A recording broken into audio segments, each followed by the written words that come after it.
Welcome to this edition of ONME Sunday Mornings. My name is Julia Dudley Najib, along with Lennice Najib. This is our special edition. I know we are at our AMPTV Now News studios, and a lot of times we are on location filming, but we wanted to be able to give people a special in regards to the Freddie Gray mysterious death that took place in Baltimore, Maryland. This seems to be a trend as far as like with the Trayvon Martin, Eric Garner, and we can keep going on and down the list.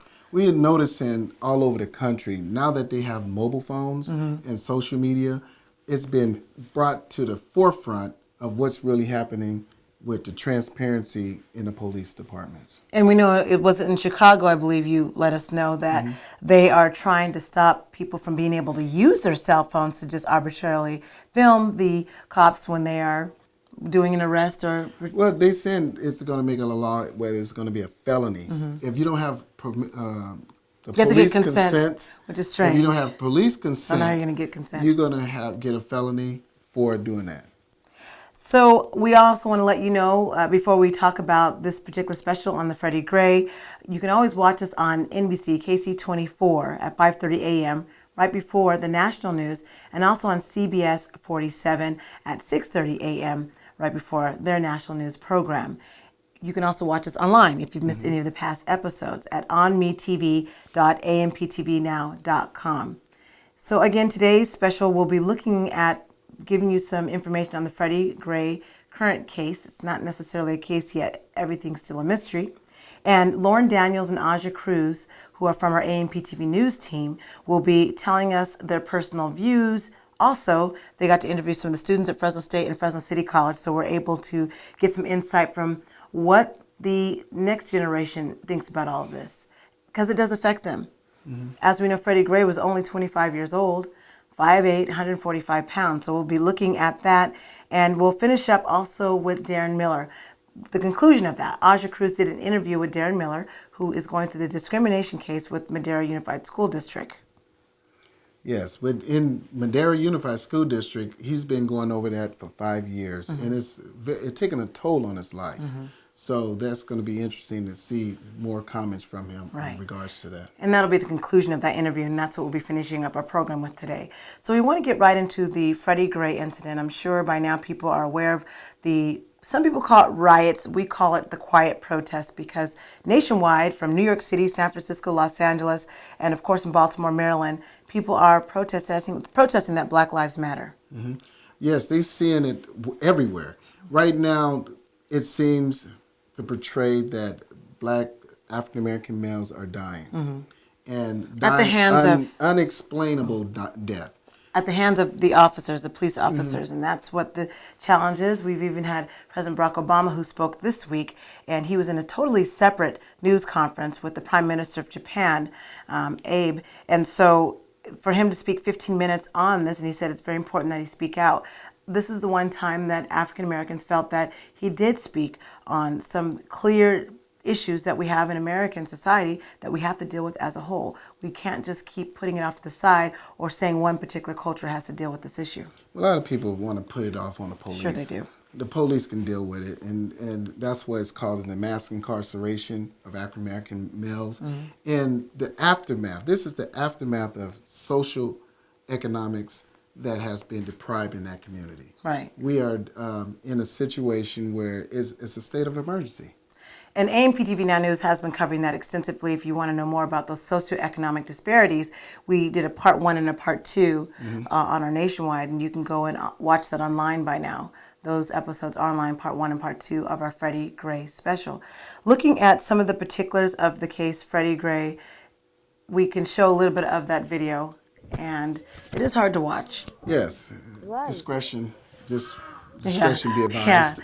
And as you're watching, you'll see that his leg is kind of dangling off to the side, where you hear the lady screaming, his leg is broken. Well, he was put in a position, in a crab position, where one of the police officers had his knee on his neck. In fact, they say that he broke 3 vertebrae in his neck. Mind you, he had been tased before that. And people may not understand the Freddie Gray beforehand. According to her ex-girlfriend, he was very humorous, lighthearted, a type of individual that wasn't about getting into trouble, so to speak, although they say, well, he had an arrest record. He also had lead-based paint that was really disruptive in his life. And if you know what lead does to you when you've been exposed to that as a baby, he and his sister were exposed to, in this impoverished area neighborhood in Baltimore, Maryland, lead-based paint for a number of years, from his baby all the way throughout his youth. In fact, he won a lawsuit. He did win a lawsuit. He had and a his sister. lawsuit, yes, from that, and that's how he's been able to survive for this kind of. Survive is the right word, because according to the lawsuit, he would be incapable of having a normal functioning life, he and his sister. Mm-hmm. That's devastating. And if you understand the premise of lead-based paint, what it does to you mentally, what it does to your health issues, and again, he was asthmatic. Mm-hmm. And he mentioned that when he was being arrested, I need a pump, I'm asthmatic, I can't breathe. Another case situation like the Eric Gardner situation. Mm-hmm. So this is heart-wrenching to watch. The reason why this case even is a little bit more different is because Freddie Gray was in the neighborhood where the police were patrolling, and he fled the scene. A lot of people say, why did he run? And as we know, as African-American males, if you're on probation or if you already have some type of record, he did have an arrest record where they were mostly for possession of drugs, such as marijuana and some other dangerous drugs. But again, this is he was not functioning up to par when we look at a normal citizen in society based on that lead-based paint health issues. But he fled the scene, and so cops that were on the bikes chased him down, and so there really was no reason for arrest. He was fleeing to get away from being accosted by, I want to say, trying to avoid the arrest, but there was no reason to arrest him because he hadn't done anything. He was just getting out the way because he saw the cops. Well, he don't want to face the consequences. If he was on parole, right, or probation, and he gets arrested, then he'd have his freedom removed from right. that. So he was trying to avoid a situation. Sure. So after the break, we have more for you. Again, we have Aja Cruz and Lauren Daniels, who interviewed some of the students at Fresno City College and also Fresno State. You're watching ONME Sunday Mornings. We'll be right back.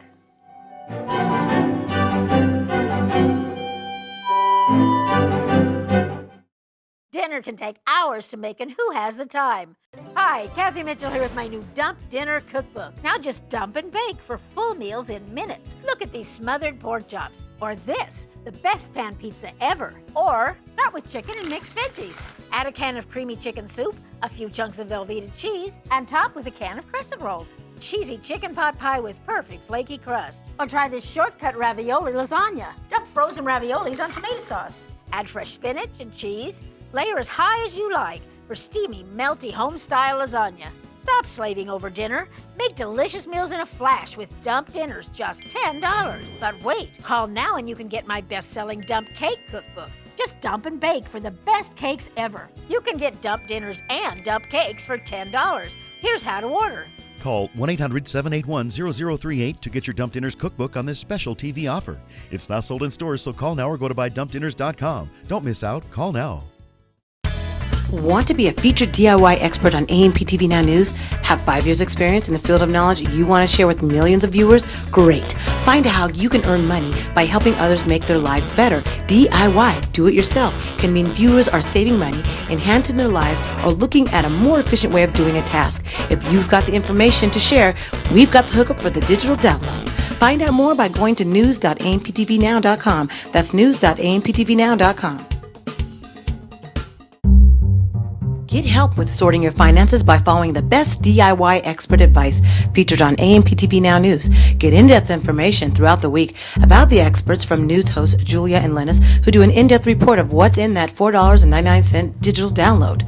A digital load of information to help enhance your life, business, family, and more. See the latest DIY feature this week by checking out our website at news.amptvnow.com. That's news.amptvnow.com.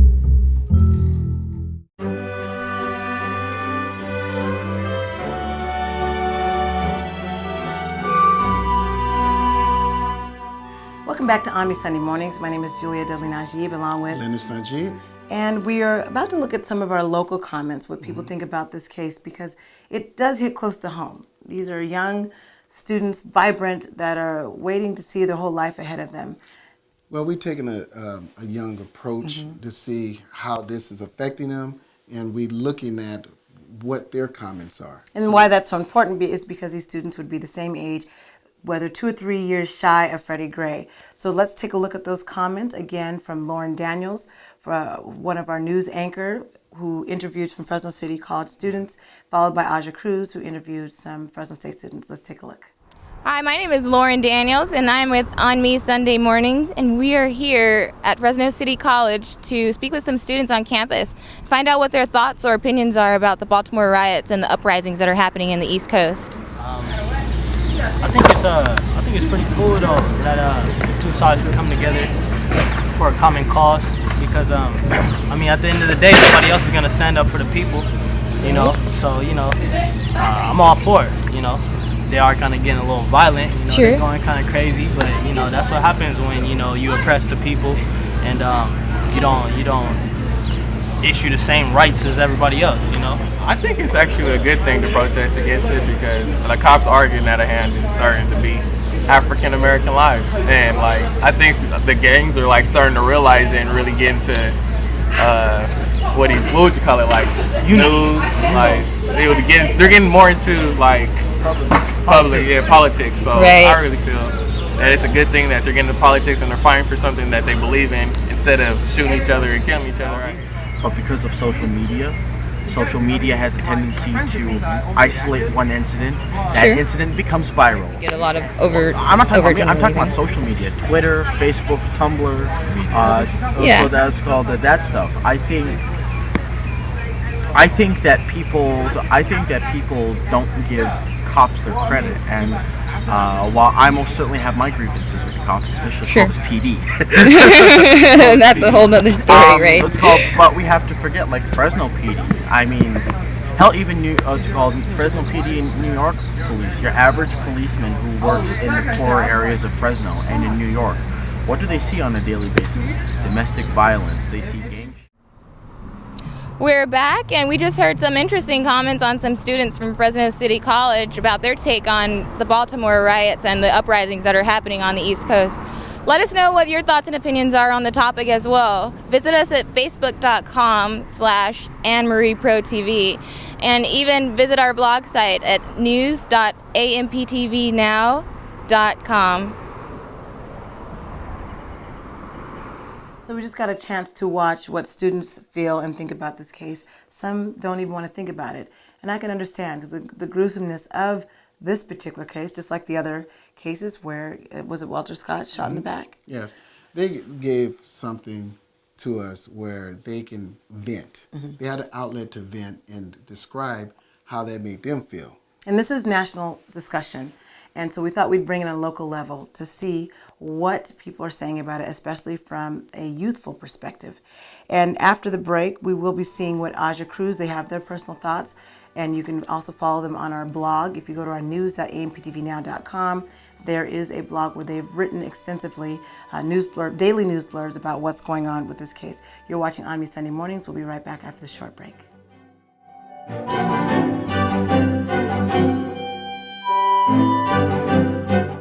You love delicious homemade desserts, but recipes take so long to make. Hi, Kathy Mitchell here with my new Dump Cake Cookbook. It's as simple as dump and bake for delicious desserts every time, guaranteed. And easy? Here's the cake mix. Just dump on the good stuff, bake, and voila, the best dessert ever. You don't need to spend hours to make homemade cakes. Get my Dump Cake Cookbook today for only $10. But wait, call now and get my amazing Dump Dinner Cookbook. Easily make meals in minutes, like my deeply delish pizza. Hold on, you can also get the non-stick oven mat. Make easy dump recipes and forget spills or splatters, because now cleanup's easy too. Plus it's reusable, so your oven will always sparkle. You can get dump cakes and dump dinners plus the non-stick oven mat for $10. Here's how to order. Call 1-800-660-9785 to get your Dump Cakes cookbook on this special TV offer. Call now or go to buydumpcakes.com. So call 1-800-660-9785. My name is Aja Cruz, and we are here with Daren Miller, the former principal of Martin Luther King Middle School of Madera, California, and we will be doing a quick interview story with him, so stay tuned.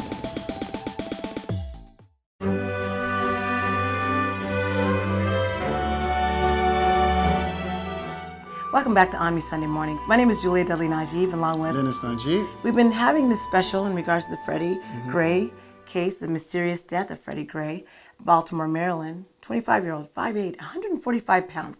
I keep thinking about that size, not that very big, for 6 cops to be accosting a young man. Well, it seemed like he was already detained. It seemed like he wasn't resisting arrest.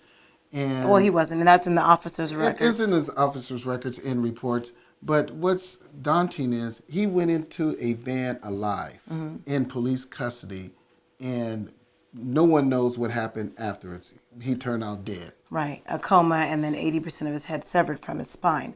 So now we're going to be looking at those comments from Aja Cruz, one of the AMPTV Now News feature producers, and also Lauren Daniels, followed by Lauren Daniels, our news anchor for our AMPTV Now news team. So let's take a look at what they have to say. I kind of wanted to focus on more of a positive note, because I know all day long we watch CNN, we see Fox, we see Facebook, and they're really portraying the negative image. They're showing the fires and the burnings and the buildings and the fighting. And what really is positive coming from all of this rioting and protest? And I agree with Mark Lamont Hill's statement 100%, with him stating that these are not riots. We should not be calling this rioting, but we should be labeling this as uprisings. These are the Baltimore uprisings, where this is an uprising in a fight against police and the police terrorism. And I just have questions like, where do we go from here? Like, what more can we take? What has to be said? What has to be done? I believe Freddie Gray's death and the way that he was killed has just kind of put everybody over the top.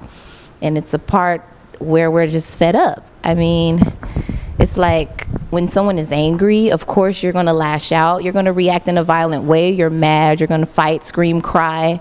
And that's just everyone's first response, because everyone's so angry, everyone's so mad. But what I don't understand is the lack of attention that it's getting in our local community here in Fresno. I don't see many people talking about it. It's a lot of people are misinformed, and they don't have enough information about what is really going on. So it's like, where do we go next? Like, where do we take a stand? What is the solution? Maybe what can be done? Do we need to march? Do we need to inform our people here what is going on so they can be in tune? Or It seems that no one has asked the question, why black men? Why the black man? Why are our black males being targeted, and why are they being killed? My personal opinion is that these violent uprisings are just that. They're uprisings. They're coming to a head. A community, a group of people will revolt in anger when their needs are not being met by the government that is supposed to, by the section of the government that is supposed to protect and serve them. In fact, it's done the opposite. A black male has to fear for his life every moment he walks out of the door.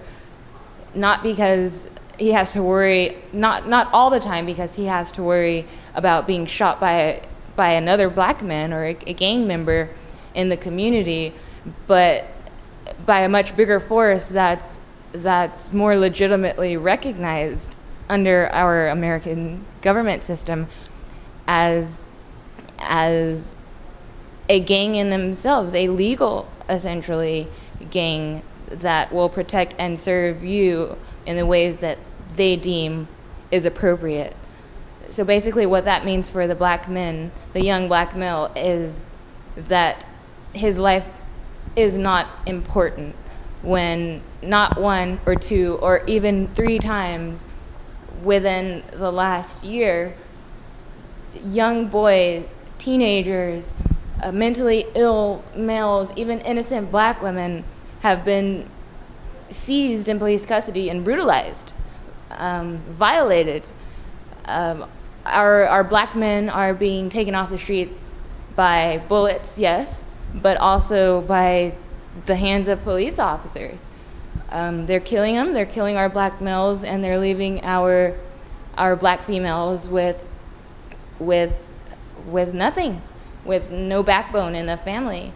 They're taking the men out of our family and out of our house and out of our communities, and they're putting them in jails or they're killing them because they don't feel like the life of a black man is as important as any other life. Hashtags like Black Lives Matter have come to exist to make the bolder statement something that should already be obvious. Of course, every single life should matter. But when we see in the news and the media that the life of a black man is at the bottom of the barrel when it comes to serving and protecting you and your rights in the most healthy, profound, prolific ways possible, the black male in American society does not have that same advantage that the white male of the same age, the same peer group has. I really think that what we're seeing in the uprisings are violent men. They're boys that don't have any direction. They just know that uprisings are happening, but very passionate young ladies who, again, are part of our news team, who wanted to talk about, I know Aja Cruz talked about the mother who's had acclaimed national attention, and I feel like we're getting away from the true topics when they keep talking about the mother that was going after her child in the street and slapping him around because she didn't want him to be another Freddie Gray, as she has repeatedly said. Yes, she went viral. I mean, we saw her on The View and everything else. We noticed... But it still takes the focus off what the real true issues are, in my opinion. Well, we saw her taking responsibility for her son. And she did. And she wanted to make sure he won't be one of those statistics to be injured or hurt by the police. And that's how it should be said, but then it should be the serious national topic. And great, this mom is a hero, but every mother should be doing that. So after the break, we're going to be concluding with Daren Miller, the interview we had with Aja Cruz, and this is his case with Madera Unified School District. So you're watching ONME Sunday Mornings. We'll be right back.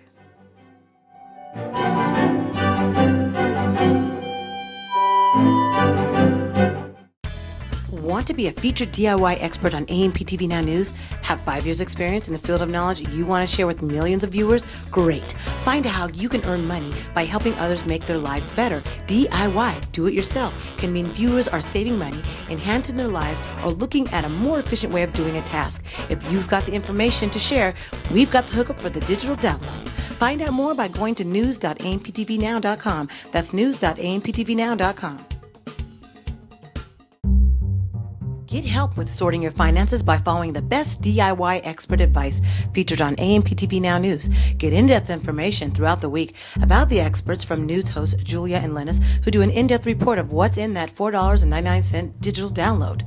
A digital load of information to help enhance your life, business, family, and more. See the latest DIY feature this week by checking out our website at news.amptvnow.com. That's news.amptvnow.com.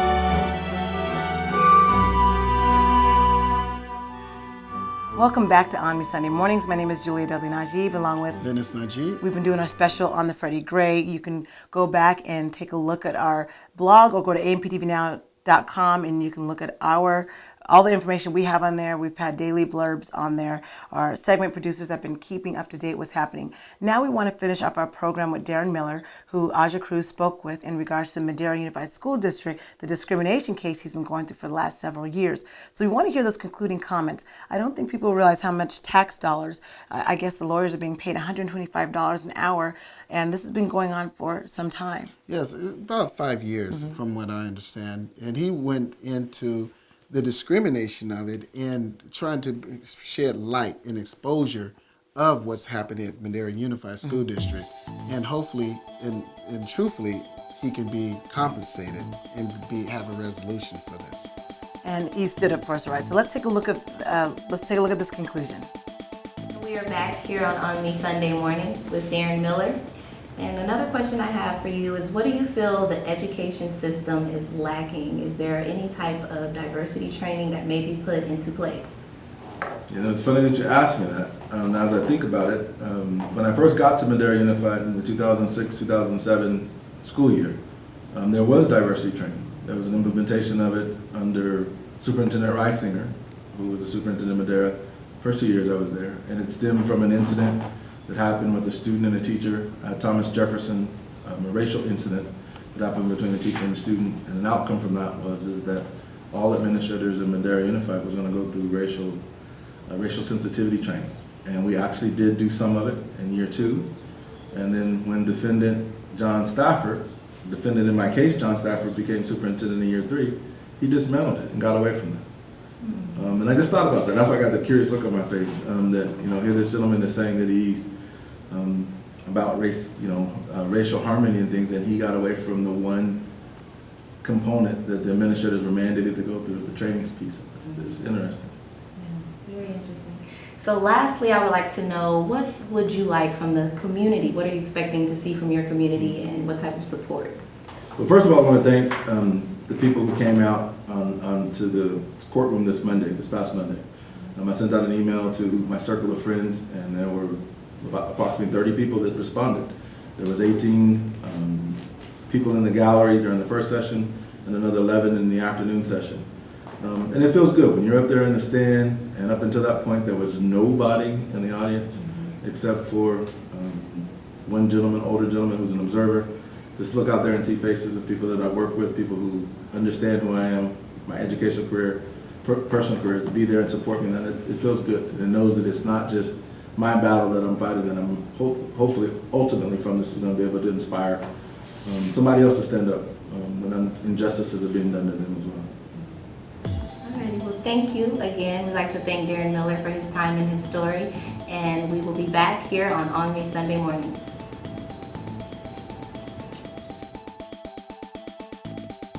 We just watched the conclusion of that interview, and we really want that to turn out right for Mr. Miller. Yes. It's been a long time coming. Yes, justice needs to happen. No justice, no peace.